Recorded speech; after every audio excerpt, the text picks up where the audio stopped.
Hello everyone, मैं हूं मनदीप अग्रवाल। आपका फाइंडेक्स में बहुत बहुत स्वागत है। हमने पिछले क्लास में सीखा था about translational equilibrium of a body. आज की क्लास में हम सीखने जा रहे हैं अबाउट एपरेंट वेट। आज की क्लास का हमारा टॉपिक है एपरेंट वेट। और इसके पहले कि मैं आज के टॉपिक की शुरुआत करूं, सबसे पहले मैं आपको एपरेंट का मतलब समझा देता हूं। एपरेंट का मतलब होता है कि कोई क्वांटिटी आपको किस वैल्यू के साथ ऑब्जर्व हुई, या फिर कोई क्वांटिटी का आप मेजरमेंट कर रहे थे और उस क्वांटिटी की जो भी वैल्यू है आपको कितनी ऑब्जर्व हुई, वो कितनी आपके लिए अपीयर हुई, वही उस क्वांटिटी की एपरेंट वैल्यू कहलाती है। तो ऐसा हमारे नेचर में कभी कभी पॉसिबल हो सकता है कि किसी क्वांटिटी की वैल्यू जो हम ऑब्जर्व कर रहे हैं, जो हमारे सामने किसी क्वांटिटी की वैल्यू जो अपीयर हो रही है, वो वैल्यू उसकी रियल वैल्यू से अलग हो। ऐसा हो सकता है कि कोई क्वांटिटी की रियल वैल्यू कुछ और हो और जो वैल्यू हम ऑब्जर्व करें, जो वैल्यू हम मेजर करें, वो कुछ और आए। तब हम कहते हैं कि उस क्वांटिटी की जो अपरेंट वैल्यू है वो रियल वैल्यू से अलग है। मैं आपको मेरी बात को समझाने के लिए एक एग्जाम्पल देता हूं। मान लेते हैं कि आप किसी स्विमिंग पूल के पास टहल रहे हैं, तब आप उस स्विमिंग पूल की सरफेस को ऑब्जर्व करना। उस स्विमिंग पूल की जो सरफेस है वो हमको जनरली पास नजर आती है। स्विमिंग पूल असलियत में ज्यादा गहरा होता है। अगर रियलिटी में आप देखोगे तो स्विमिंग पूल की गहराई ज्यादा होती है, बट वो हमें कम गहरा नजर आता है। अगर आप स्विमिंग पूल के बाजू में खड़े होकर के उसकी सरफेस को देखो, वो सरफेस आपको पास अपीयर होगी, बट रियलिटी में वो ज्यादा गहरी होती है। तब हम कहते हैं कि उस स्विमिंग पूल की जो रियल डेप्थ है वो ज्यादा है और जो अपरेंट डेप्थ है वो कम है। तो ऐसा पॉसिबल हो सकता है। अब मैं आपको आज के क्लास के टॉपिक को समझाता हूं। आज के क्लास का टॉपिक, जैसा कि मैंने आपको बताया, टॉपिक का नाम है अपरेंट वेट। मतलब किसी भी बॉडी का जो वेट है वो आपको कितना अपीयर होगा। जब आप किसी बॉडी के वेट को मेजर करोगे, आपको क्या वैल्यू ऑब्जर्व होगी, वही उस बॉडी का अपरेंट वेट होगा। और ऐसा बिल्कुल हो सकता है किसी बॉडी का जो रियल में वेट है वो कुछ और हो और जो वेट हम मेजर करें वो कुछ और आए। तब हम कहते हैं कि बॉडी का जो अपरेंट वेट है वो रियल वेट से कुछ अलग है। तो ऐसा बिल्कुल पॉसिबल हो सकता है, और इसीलिए हम आज की क्लास में काफी डिटेल में इस टॉपिक को डिस्कस करने वाले हैं। तो सबसे पहले हम समझ लेते हैं वेट क्या होता है। तो वेट का डिस्कशन हमने ऑलरेडी हमारे इस चैप्टर की पहली क्लास में काफी डिटेल में किया था। मैंने आपको समझाया था कि किसी भी बॉडी का वेट उस बॉडी पे अर्थ से लगने वाला ग्रेविटेशनल फोर्स होता है। हर बॉडी को अर्थ अपनी तरफ पुल करती है, और जितने फोर्स के साथ अर्थ एक बॉडी को अपनी तरफ पुल करती है, वह फोर्स उस बॉडी का वेट कहलाता है। तो किसी भी बॉडी के वेट को फाइंड आउट करने का फॉर्मूला होता है W equals to m into g, जहां पर m बॉडी का मास होता है और g acceleration due to gravity की वैल्यू होती है। सो mg की मदद से आप किसी भी बॉडी के वेट को फाइंड आउट कर सकते हो, और इससे जो वैल्यू आपको मिलेगी वो वह बॉडी की होगी रियल वेट। लेकिन अगर आप किसी बॉडी की वेट को एक वर्टिकली एक्सेलरेटेड प्लेटफॉर्म में फाइंड आउट करते हैं, अगर मान लो कोई बॉडी वर्टिकल डायरेक्शन में एक्सेलरेट हो रही है, या तो वो अपवर्ड या फिर डाउनवर्ड डायरेक्शन में अगर एक्सेलरेट हो रही है, उस केस में जब हम बॉडी के वेट को मापते हैं, मेजर करते हैं, तब मिलने वाली वैल्यू उस बॉडी के रियल वेट से डिफरेंट होती है। और उस केस में जो वैल्यू हमें ऑब्जर्व होती है, उसी वैल्यू को हम उस बॉडी की अपरेंट वेट कहेंगे। तो किस कंडीशन में हमें एक बॉडी की वेट रियल वेट से अलग ऑब्जर्व होगी? जब हम किसी भी बॉडी की वेट को वर्टिकली एक्सीलरेटेड होने के दौरान मेजर करेंगे। अगर कोई बॉडी वर्टिकल डायरेक्शन में एक्सीलरेट हो रही है और तब अगर आप बॉडी के वेट को मापते हैं, तब आपको जनरली उस बॉडी की वेट उसके रियल वेट से अलग ऑब्जर्व होती है। और उसी को आज हम डिस्कस करने जा रहे हैं।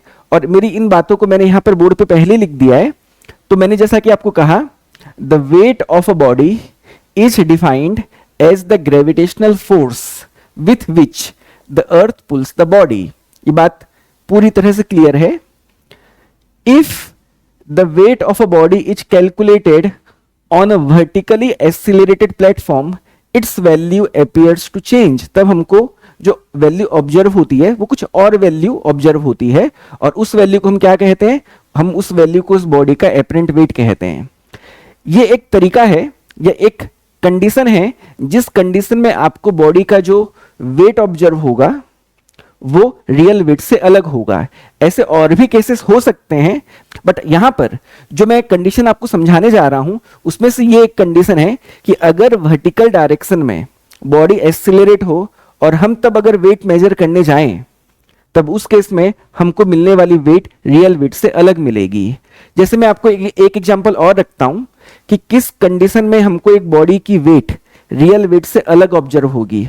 आप एक काम करिए, किसी भी मेटेलिक बॉडी को आप किसी पानी में सिंक करवा दीजिए, आपको वो मेटेलिक बॉडी पानी के अंदर हल्की ऑब्जर्व होगी।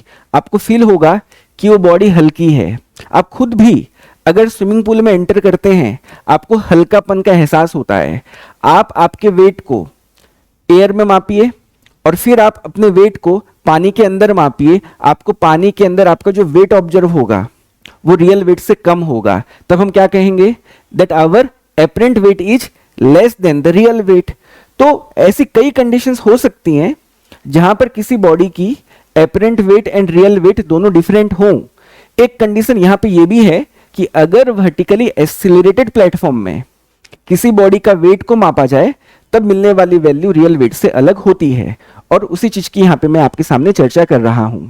ठीक है, तो मैं आपके सामने यहां पर दो डिफरेंट केसेस रखता हूं जिन केसेस में जनरली हम एपरेंट वेट को फाइंड आउट करते हैं या फिर हम करेंगे, और दोनों ही केसेस को मैं आपको काफी डिटेल में समझाता हूं। इसमें पहला केस है कि अगर किसी बॉडी को हमने किसी प्लेटफॉर्म पे रख दिया है, किसी सरफेस पे रख दिया है, और उस सरफेस में रखने के दौरान हमको उस बॉडी के वेट की वैल्यू को फाइंड आउट करना है, हमें उस बॉडी की एपरेंट वेट को फाइंड आउट करना है। तो हम कैसे करेंगे? तो अगर आपने किसी बॉडी को किसी प्लेटफॉर्म पे या फिर सरफेस पे रख दिया है, तब उस सरफेस से बॉडी पे एग्जर्ट होने वाली नॉर्मल फोर्स उस बॉडी के एपरेंट वेट की वैल्यू आपको देगी।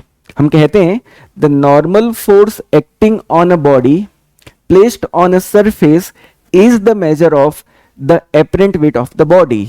एकदम क्रिस्टल क्लियर वे में मेरी बात को आप समझिए कि अगर मान लेते आपने किसी प्लेटफॉर्म पे किसी सरफेस पे एक बॉडी को रख दिया है और उस सरफेस की वजह से वह बॉडी वर्टिकल डायरेक्शन में मान लो एक्सीलरेट हो रही है या फिर मूव कर रही है, तब उस केस में उस सरफेस से एग्जर्ट होने वाला जो नॉर्मल फोर्स होगा वही नॉर्मल फोर्स उस बॉडी की एपरेंट वेट की वैल्यू होगी।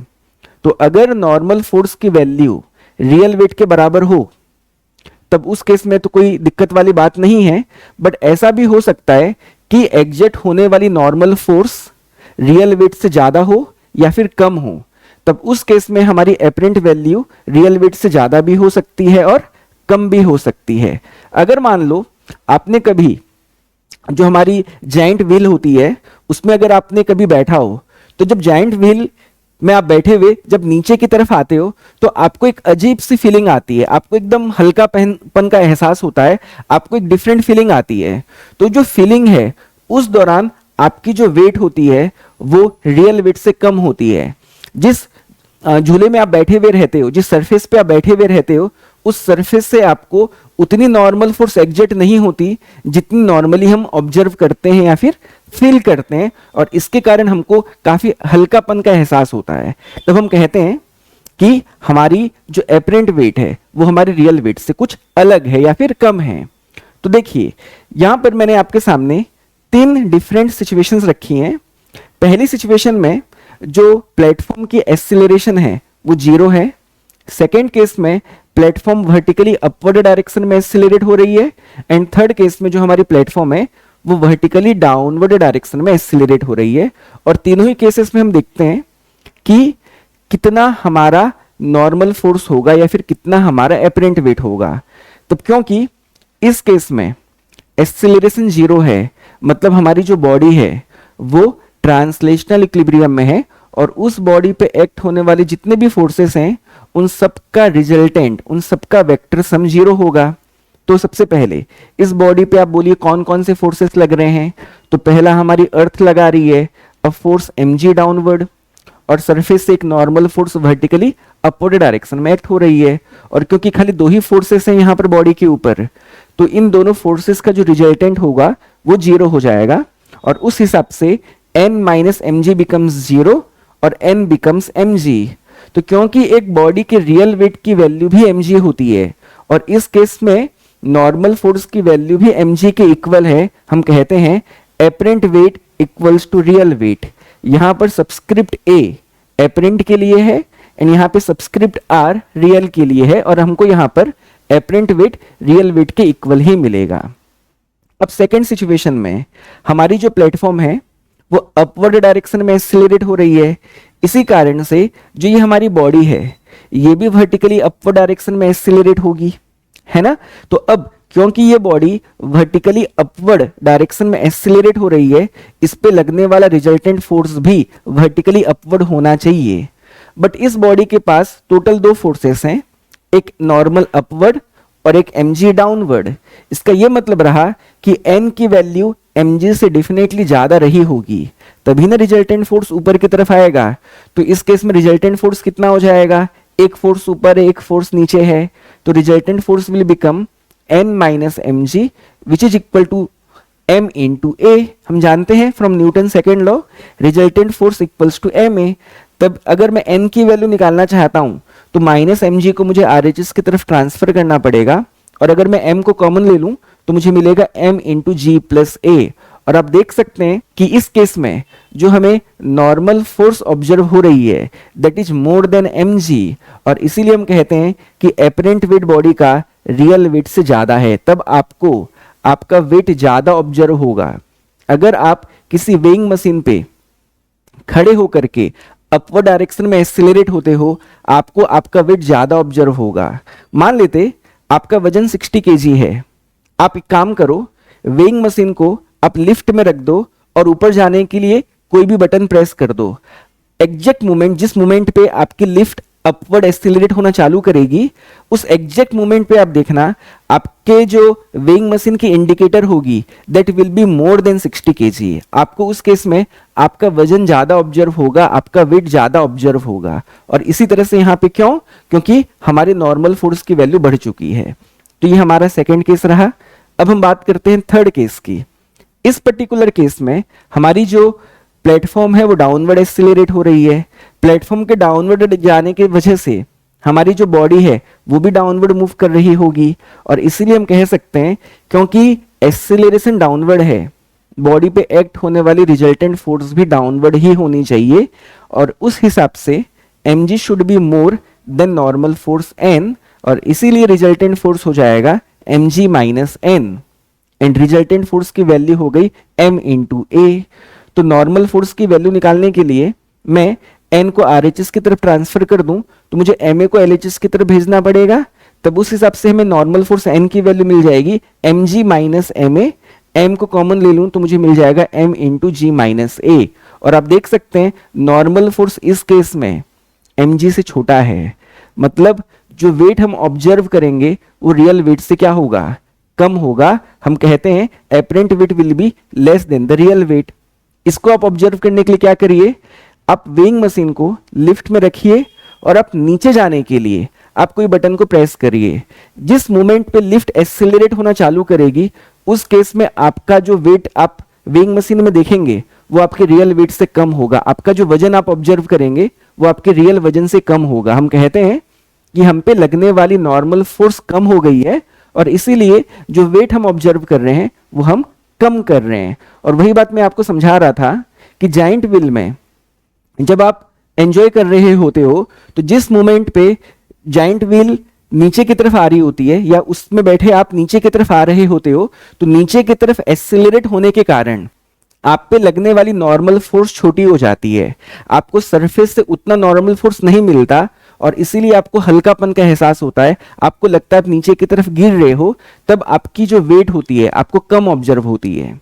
लेकिन अगर एक बॉडी फ्री फॉल की स्टेट में रहे, अगर एक बॉडी फ्रीली फॉल हो, उस केस में क्या होगा, तो फ्रीली फॉल हो रही है तो ए की जगह में जी डाल देना चाहिए, then g minus g will become zero, normal force will become zero, और उस केस में आप आपके वेट को फील ही नहीं करेंगे। अगर आप फ्रीली फॉल हो रहे हो तब आप आपके वेट को फील नहीं कर पाओगे, तब आपको वेटलेसनेस का एहसास होगा।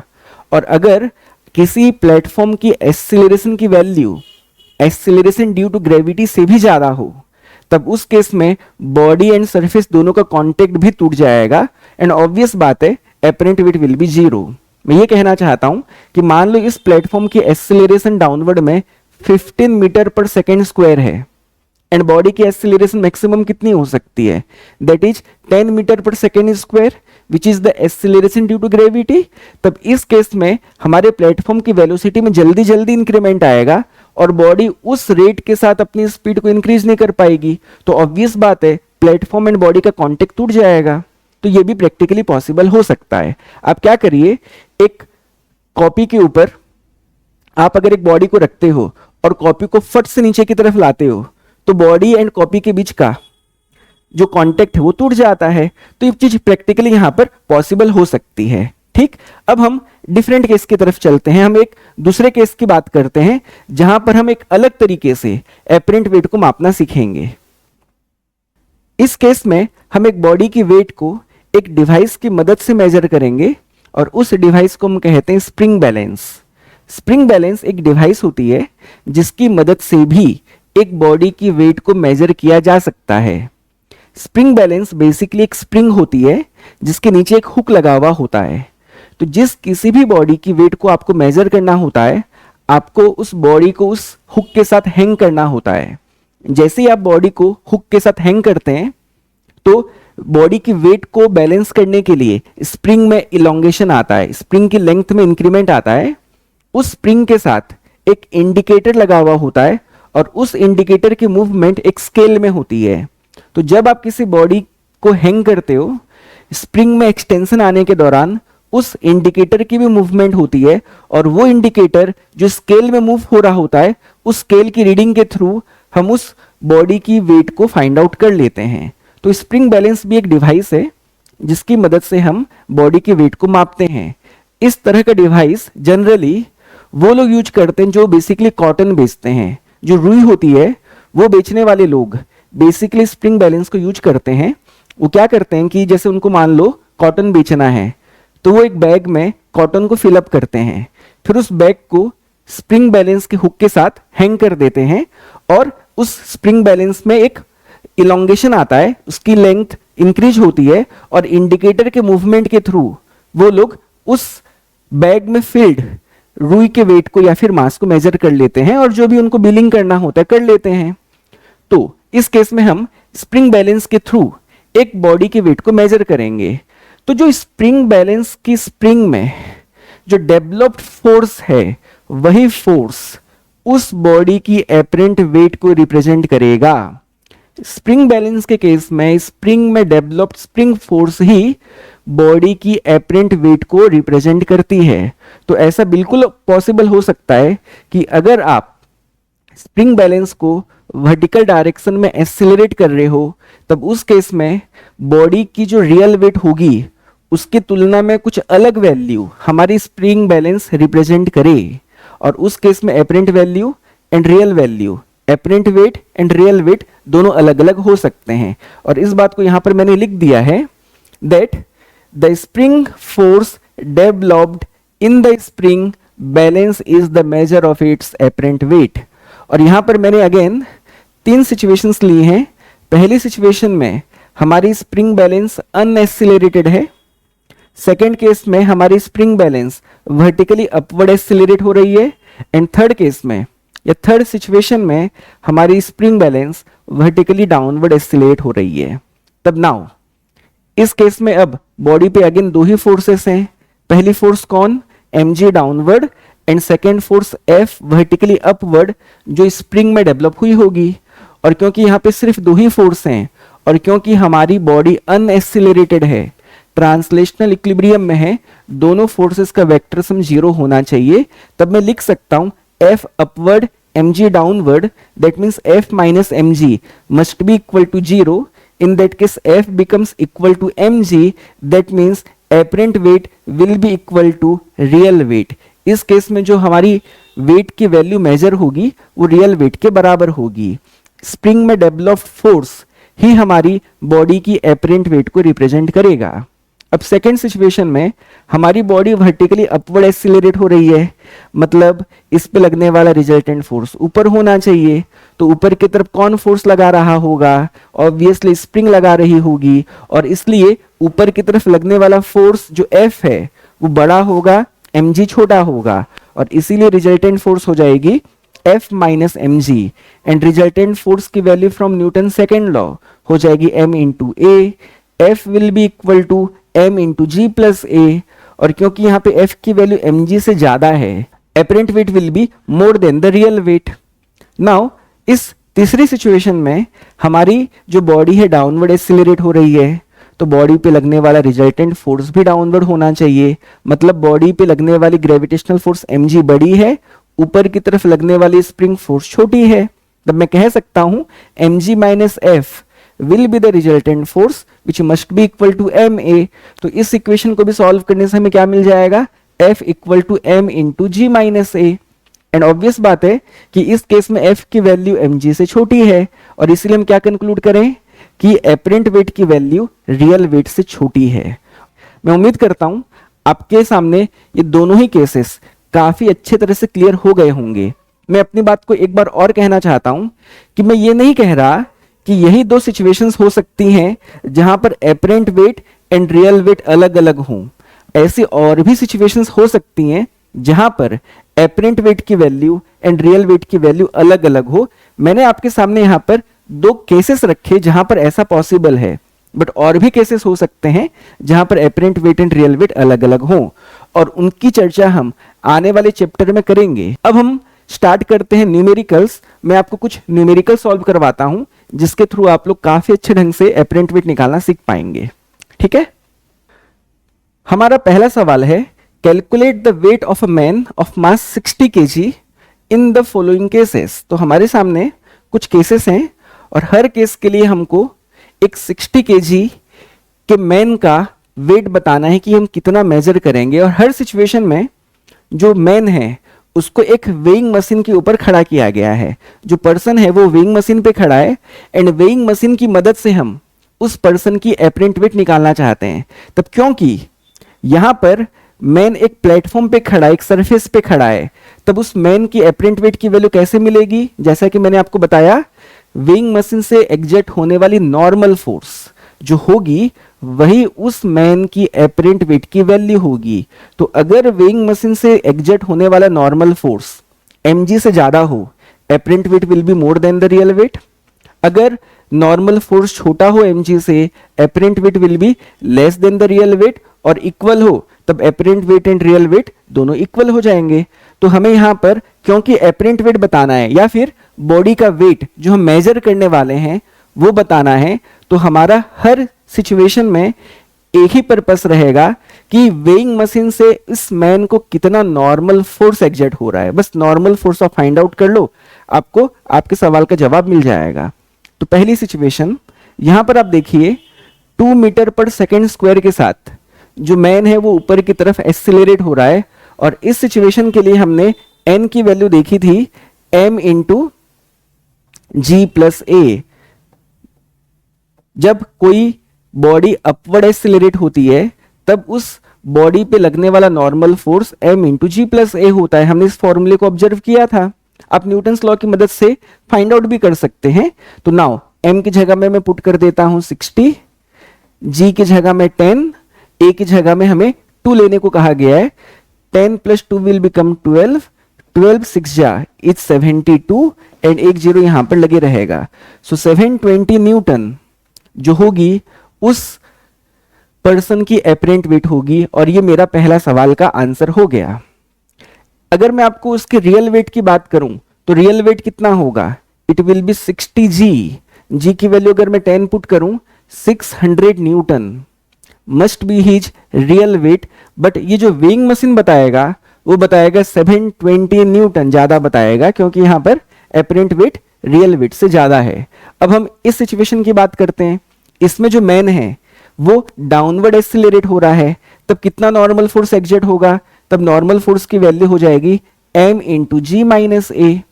m की जगह में अगेन 60, g की जगह में 10, a की जगह में 2, 10 माइनस 2 बिकम्स 8, 8 6 जा 48 और एक जीरो एक्स्ट्रा यहां पे रहेगा, सो 480 Newton will be the apparent weight of the man, जो कि उसके रियल वेट से इस केस में कम है।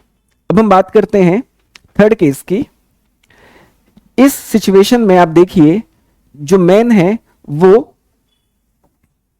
यूनिफॉर्मली डाउनवर्ड मूव कर रहा है। यहां पर आप देखिए जो हमको वैल्यू दी गई है वो है 2 metre per second, and metre per second हमारी वेलोसिटी या फिर स्पीड की यूनिट होती है, और इसीलिए यहां पर जो मैन है वो यूनिफॉर्मली मूव कर रहा है डाउनवर्ड, वो एक्सीलरेट नहीं हो रहा, वो अनएक्सीलरेटेड है। और क्योंकि वो अनएक्सीलरेटेड है इस केस में नॉर्मल फोर्स की वैल्यू mg के बराबर होगी, और इसीलिए इस केस में उसकी जो वेट होगी वो 600 न्यूटन ही आएगी, और इसीलिए 600 न्यूटन हमारे थर्ड सिचुएशन का आंसर होगा।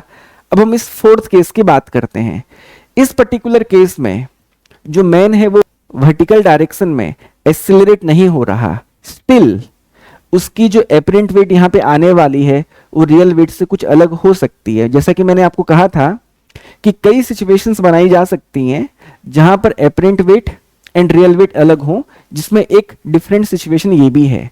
हुआ क्या है कि उस पर्सन ने एक 50 केजी की बॉडी को स्ट्रिंग के थ्रू पकड़ा हुआ है, और जो स्ट्रिंग वो पुली से पास कर रही है।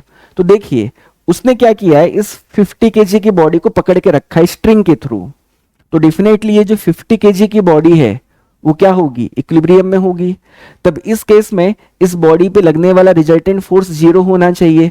अब पूछते हैं कि इस बॉडी पे कौन कौन से फोर्सेस लग रहे हैं। तो पहला फोर्स लग रहा है टेंशन टी अपवर्ड जो स्ट्रिंग में डेवलप है, और सेकेंड फोर्स अर्थ लगा रही है 500 न्यूटन। तो क्योंकि मेरी इस 50 केजी की बॉडी को मैं इक्विलिब्रियम में ऑब्जर्व कर रहा हूं, tension T and downward mg दोनों एक दूसरे को बैलेंस कर देने चाहिए, और इसीलिए स्ट्रिंग में डेवलप टेंशन की वैल्यू हो जाएगी 500 न्यूटन। अब क्योंकि यही टेंशन टी या फिर 500 न्यूटन का फोर्स इस पर्सन ने एग्जर्ट किया हुआ स्ट्रिंग पे, तो क्योंकि उस स्ट्रिंग को नीचे की तरफ खींचा हुआ है तो स्ट्रिंग उसे अपवर्ड खींचेगी, और इसीलिए इस पर्सन को 500 न्यूटन की एक फोर्स स्ट्रिंग के थ्रू अपवर्ड मिल रही होगी एच पर न्यूटन्स थर्ड लॉ। अगर आप कोई फोर्स लगाते हो तो आपको भी उतना ही फोर्स वैल्यू में अपोजिट डायरेक्शन में एग्जर्ट होता है। तो क्योंकि इस पर्सन ने रस्सी खींची हुई है नीचे की तरफ 500 न्यूटन के साथ, तो रस्सी भी उसको ऊपर की तरफ 500 न्यूटन से खींची होगी। अगेन ये जो वेइंग मशीन है ये भी तो कुछ नॉर्मल फोर्स ऊपर की तरफ एग्जर्ट करेगा, और आदमी को ग्रेविटी भी डाउनवर्ड पुल कर रही है with a force of 600 Newton. Gravity को आप कैसे एस्केप करेंगे, ग्रेविटी तो हमेशा एक्ट करती रहेगी अगर कोई पर्सन अर्थ के सरफेस के पास है तो। तब इस मैन के इक्विलिब्रियम की अगर मैं बात करूं तो इस मैन पे टोटल 3 फोर्सेस हैं, एक नीचे 2 ऊपर, और क्योंकि मैन भी इक्विलिब्रियम में है, अनएक्सीलरेटेड है, तब इन तीनों फोर्सेस का समेशन कितना होना चाहिए, इट मस्ट बी 0, और इसीलिए जितना अपवर्ड फोर्स है उतना डाउनवर्ड होना चाहिए। तो मैं बिल्कुल मैन के लिए लिख सकता हूं that 500 plus n must be equal to 600, और अगर आप इस केस में देखेंगे तो नॉर्मल फोर्स की value 600 minus 500 that is coming to be 100 newton, और इसीलिए इस केस में उस पर्सन की जो एपरेंट वेट होगी, जो वेइंग मशीन से हमें रीडिंग मिलेगी वो 100 न्यूटन मिलेगी। अगर मैं इस वैल्यू को मास में बताऊं, किलोग्राम में बताऊं, तब उस केस में ये वेइंग मशीन बताएगी कि उस आदमी का जो वजन है वो 10 केजी है, बट रियलिटी में वो कितना भारी है, वो 60 केजी का आदमी है। बट वेइंग मशीन बताएगी कि उस पर्सन का जो वजन है वो 10 केजी है, क्योंकि उसने अपने वेट की मदद से इस 50 केजी की बॉडी को मैनेज किया हुआ है, बैलेंस किया हुआ है। और इस केस में हम 100 न्यूटन की एपरेंट वेट यहां पे ऑब्जर्व करेंगे। ठीक, तो ये हमारे फोर्थ केस का आंसर हो गया। अगले सवाल की तरफ चलते हैं।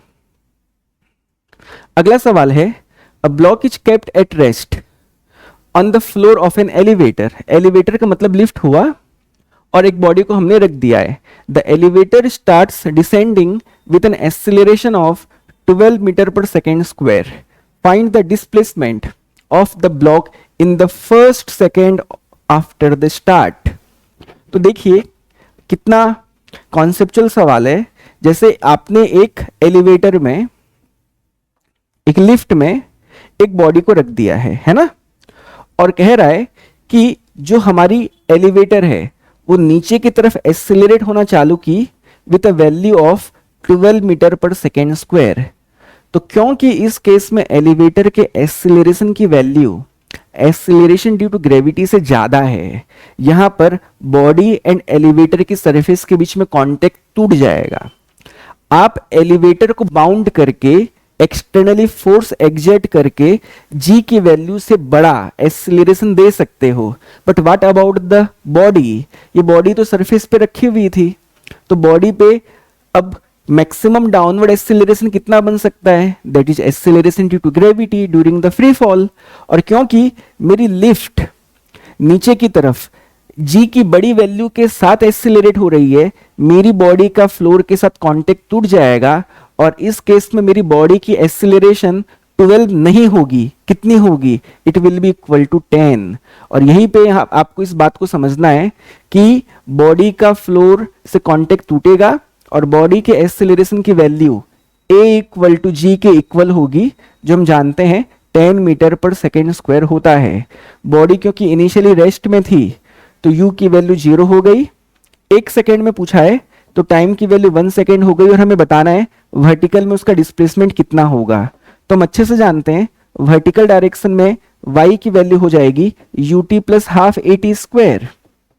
वैल्यूज पुट करना है मुझे और मुझे आंसर मिल जाएगा। तो u की जगह में 0 प्लस हाफ, a की जगह में 10 होगा ना कि 12 into 1 square. So 10/2 will become 5 metre. So इसीलिए 1 सेकेंड में जो बॉडी की डिस्प्लेसमेंट होगी इट विल बी 5 मीटर। अगर मैं आपसे पूछूं पहले सेकेंड में लिफ्ट की कितनी डिस्प्लेसमेंट होगी तो क्या आंसर होगा? तब उस केस में आपको लिफ्ट के लिए एक जगह में 12 पुट करना पड़ेगा एंड 12/2 विल बिकम 6 मीटर। तब सोचिए एलिवेटर 6 मीटर डिस्प्लेस हो रही है और बॉडी 5 मीटर डिस्प्लेस हो रही है, तो 1 मीटर का तो फासला हुआ ना। और इसीलिए हम कहते हैं कि बॉडी और एलिवेटर के बीच का कांटेक्ट टूट गया। तो इस तरह से हम जनरली एपरेंट वेट की वैल्यूज को फाइंड आउट किया करते हैं। आज के इस वीडियो में इतना ही। Thank you so much.